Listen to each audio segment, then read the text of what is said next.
It's Pierce here with Electric Bike Report, and today we have the Himiway all-terrain fat tire e-bikes. These bikes are budget-friendly fat tire e-bikes that are great for all-terrain riding and sitting back and relaxing while you let the motor do its thing. With a 750 watt motor and 4-inch wide tires, these bikes are going to climb any hill and ride over any sort of terrain. I'm looking forward to showing you the nitty-gritty of what these bikes are all about, so we'll see you there. So when it comes to the specs on the Himiway all-terrain fat tire, what do you get for that great value that you're paying? Well, I'll start off with the electrical components, starting with our battery here. This 48-volt battery has 17.5 amp hours. Essentially, that means it holds a charge for a very long time, and we really appreciate seeing that from Himiway, being a heavier bike with fatter tires. Any lesser of a battery and you'd probably lose charge pretty quickly, but they've definitely equipped this bike with the right battery for the job. All your power is coming from this 750 watt brushless rear hub motor.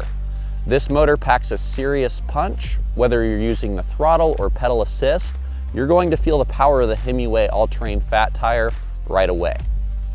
Controlling that, you have an LCD display. This is going to show you everything you need to know, from how fast you're going to how far you've gone and how much charge you have left.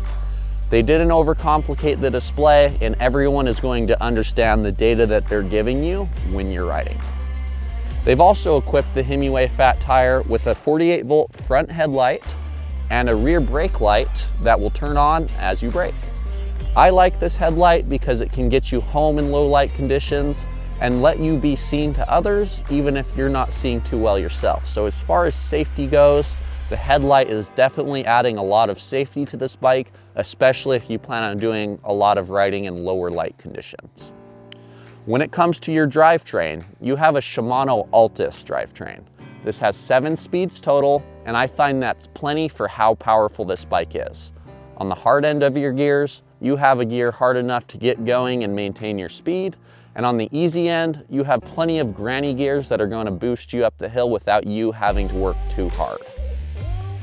Your tires are Kenda Juggernaut tires that are 4 inches wide. I love these tires. You're going to float over sand and snow and get serious amounts of traction on pavement and gravel. These tires are also easier to balance on than your normal tires because they're wider, and when you're going at higher speeds, you feel a lot more in control and stable than you do on a thinner tire. Your saddle is a Velo plush saddle that's somewhere in between a performance-oriented saddle and a comfort-oriented saddle. And I really like that because that's kind of what the Himiway is as a full bike. It's performance-oriented and can shred some off-road stuff, but it's also leisure-oriented if you just want to go have a mellow, smooth cruise. And I think that Velo plush saddle is the perfect median, just like the bike is as a whole. You have leather grips as well that feel very comfortable and are shaped so that your hands don't get as tired on the ride. You also have a twist grip throttle on this bike, and I think this thing is a blast. With how powerful that 750 watt motor is, when you grip it and rip it, you feel the full power of the Himiway all-terrain fat tire. Stopping you when you're going those speeds is 180 millimeter mechanical disc brakes from Tektro. These brakes stop me just fine. However, I would like to see hydraulic disc brakes on this bike for how fast you can get going and how much this bike weighs. These brakes do just fine, and I understand why they put them on for the price point given. Overall, I'm just a guy who likes hydraulic disc brakes, being more of a mountain biker. You also have a rear rack that comes from Himiway. This thing has a high weight load, and with how powerful this bike is, you're going to be able to lug around about 50 pounds worth of stuff with relative ease. This bike also comes with plastic fenders. With how wide these tires are, you can kick up a lot of dirt, gravel, and sand. And I really liked having these coverage fenders here to make sure that I'm not getting dirty as I'm riding through some off-road terrain. So as a whole, this bike is a really good value for what you're paying. You're going to feel the power of this bike immediately, and they've given you components to make sure you're smiling the whole time. Himiway provides 2 different frame styles for the Himiway all-terrain fat tire. This is our standard frame, and it also comes as a step-through frame that also comes with a water bottle cage mount.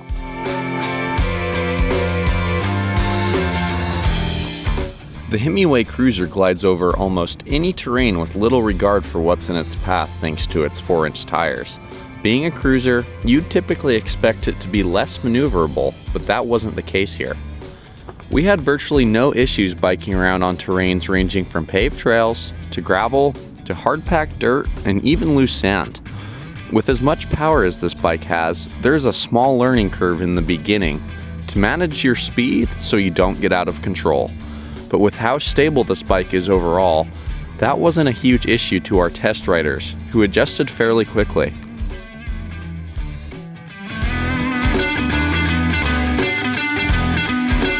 The power on the Himiway Cruiser is self-evident, so for our test ride, we were curious to see if that power would hold up on our range tests, or if it would drain the battery quicker. We used 2 different riders on the 2 cruiser models, both riding the bikes on max pedal assist level 5. On the standard cruiser model, one test rider got 34.23 miles in just under 2 hours with an average speed of 18 miles per hour, while the other tester put up 43.65 miles in just over 2.5 hours with an average speed of 16 miles per hour. That was on the step-through model, and we concluded that the power of these bikes did not come at the expense of its range.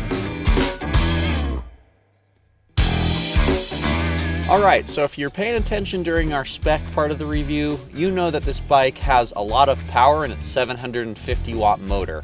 So we are here at our hill, that's a 12% grade, and we're going to see how these bikes can climb with full pedal assist and throttle only. We've also got our test rider from Electric Bike Report here named Griffin.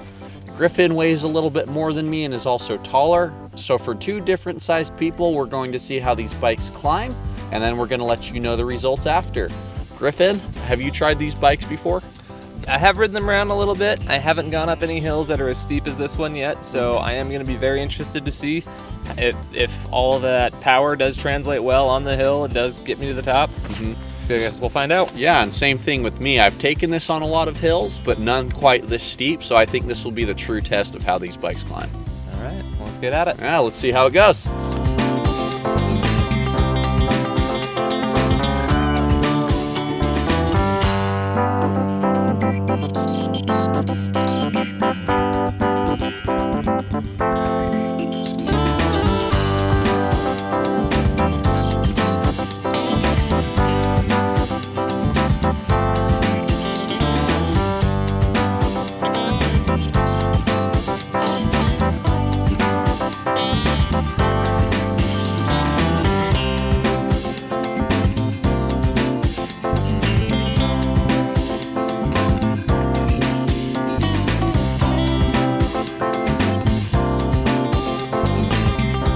Alright, so we just finished our hill climb test. Griffin, how'd that bike feel for you? So it performed really well. I'm always nervous on a hill this steep. I kind of doubt whether or not I'm going to get up there the entire way with just throttle, but actually on our throttle test, it got me the whole way. I entered at about 20 miles per hour. I slowed down to 2.6, I think, at my slowest, so it got really close, but I didn't have to put my foot down. I was able to get to the top. Did it in about 232 on the throttle. And then on pedal assist, I think I got there in 119, high of 20, low of 10 miles per hour. So yeah, you looked like you're right behind me on the pedal assist. I was gonna say, I was keeping up with you there on the pedal assist. I mean, the power, like on the specs, really did translate on the hill. So very happy with how it performed. Cool. And as far as my results, I got 1 minute and 24 seconds with the throttle only, high speed of 20 and a low speed of 6. When I was pedaling on full pedal assist, my time was 1 minute and 10 seconds. I had a high speed of 22 and a low speed of 12. So what I've kind of gathered from these bikes is they're gonna have the power to get you up the hill, even if you don't really wanna work. And if you do add some work ethic to pedaling and pedaling with the bike on, you're gonna fly up those hills. Yeah, absolutely. And I mean, these things really are just like power machines, and it shows on this hill. Yeah, totally. So overall, I'd say these Himiways are climbing beasts, and we're pretty satisfied with how they performed. Let's move on to our next test.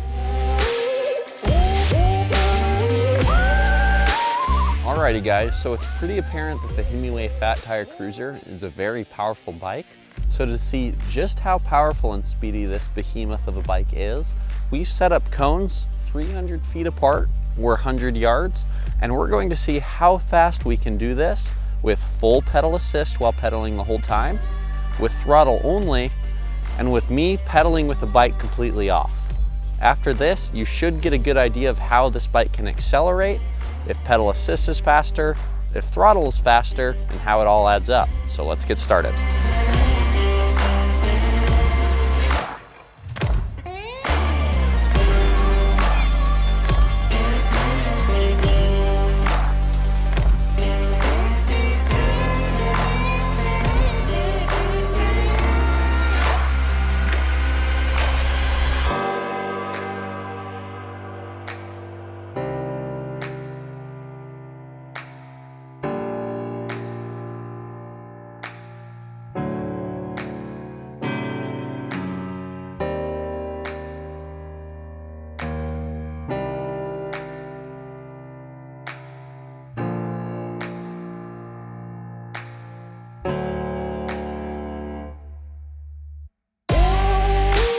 Alrighty guys, so I just finished up our 100-yard dash, one on full pedal assist, the other throttle only, and the third with the bike completely off. So with the full pedal assist, I got 11.9 seconds.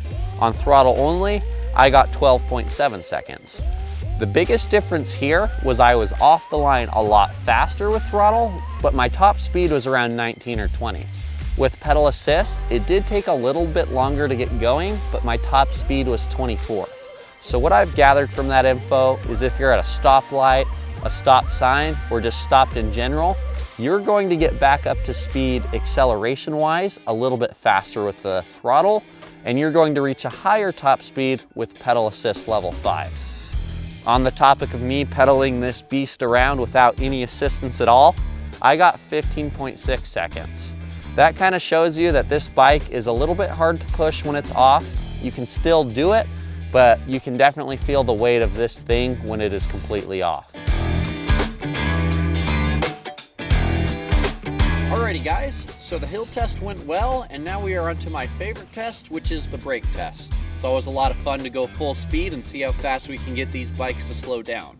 So on this bike, you have Tektro Aries mechanical disc brakes and 180 millimeter rotors. You should have decent stopping power, and that's what we're going to figure out right now. Similar to the hill test, we've got Griffin here to see how someone a little bit taller and heavier slows down, and then me for your average sized guy. We're both going to do 5 tests from full speed, and then take the average distance from those tests. So let's see how it goes.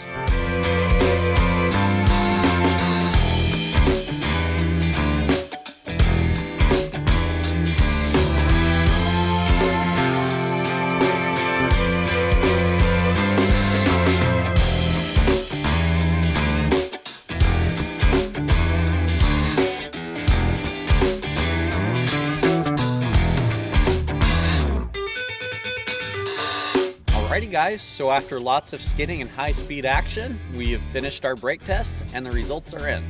I got 17 feet 11 inches as my average braking distance. Yeah, and after my 5 attempts, I think I was around 19 feet 7 inches was my average. But considering, I mean, you weigh 175, right? Mm-hmm. And I weigh 230, so you got 50 plus pounds more on me, and but only stopping about a foot further than you, that's pretty good. That's consistent braking on these bikes. I would definitely say so. For that extra inertia you carry, only stopping a little bit over a foot more than me is pretty impressive. Overall, I am pretty confident with these brakes. I would still like to see hydraulic disc brakes just because I like some additional stopping power. But when it comes to these brakes stopping you in time, if you really do need to slow down, they do the job well. Overall, I think these brakes are just fine, and I think a lot of riders are going to appreciate the modulation that they provide. You don't always have to brake fully. You can do a little bit of brake here and there, and these brakes allow you to do that quite well. Let's move on to our next test.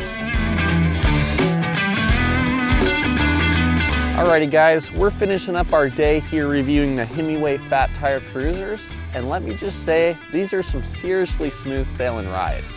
I relate these bikes to the comparison of riding in a car and driving a truck. These are definitely on the truck end of the spectrum because you're higher off the ground, you have the big wheels and tires that smooth everything out, and it's dang powerful too.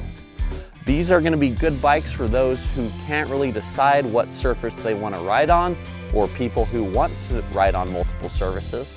Everything from a beach to gravel to pavement, these bikes are going to fly on. And I think that they do a good job of getting you a powerful, high quality e-bike without breaking the bank too.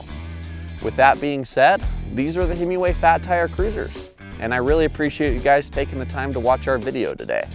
We have a written review on these bikes in our description below, so be sure to check that out and leave a comment about what you guys thought about the review. We love to see what you guys think and answer any questions you may have. Leave a like on the video, subscribe for future ones, and I'll see you next time.